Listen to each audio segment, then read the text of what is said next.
అతిపెద్ద గిరిజన జాతరగా ప్రసిద్ధి చెందిన మేడారం సమ్మక్క సారలమ్మ జాతర బుధవారం నుంచి ప్రారంభం కానుంది. తెలంగాణతో పాటు ఇతర రాష్ట్రాల నుంచి లక్షల సంఖ్యలో భక్తులు ఈ జాతరకు తరలిరానున్నారు. అయితే జాతరకు వెళ్లేవారి కోసం టీఎస్ఆర్టీసీ ప్రత్యేక బస్సులు ఏర్పాటు చేసింది.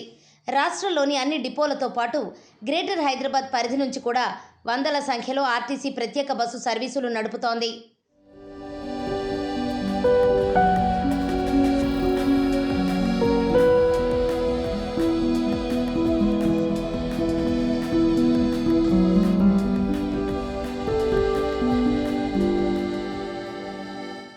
గ్రేటర్ జోన్లో ఆర్టీసీ 2600 బస్సులు నడుపుతుండగా వాటిలో 800 మేడారానికి కేటాయించింది. హైదరాబాద్ నగరంలో సిటీ బస్సుల్లో నిత్యం 21 లక్షల మంది ప్రయాణాలు సాగిస్తారని అంచనా. అయితే ఇన్ని వందల బస్సులు ఒకేసారి తగ్గిపోవడంతో నగరవాసులు ఇబ్బందులు పడుతున్నారు. ఆఫీసులకు, ఇతర పనుల మీద బయటకు వెళ్లేవారు బస్సుల కోసం ఆర్టీసీ బస్టాపుల వద్ద పడిగాపులు కాస్తున్నారు.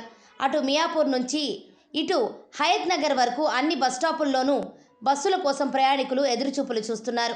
సమయానికి బస్సులు రాక గంటల తరబడి వేచి చూస్తున్నారు.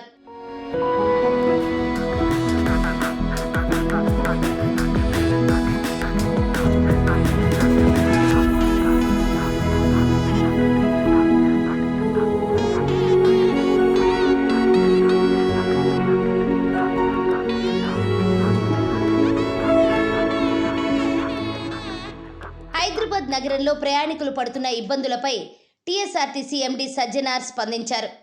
తెలంగాణ కుంభమేళాగా ప్రాచుర్యం పొందిన మేడారం సమ్మక్క సారలమ్మ మహాజాతరకు తరలి వచ్చే భక్తజన సౌకర్యార్థం ఆర్టీసీ 6000 బస్సులు నడపడం వల్ల రెగ్యులర్ సర్వీసులు తగ్గించామని వెల్లడించారు.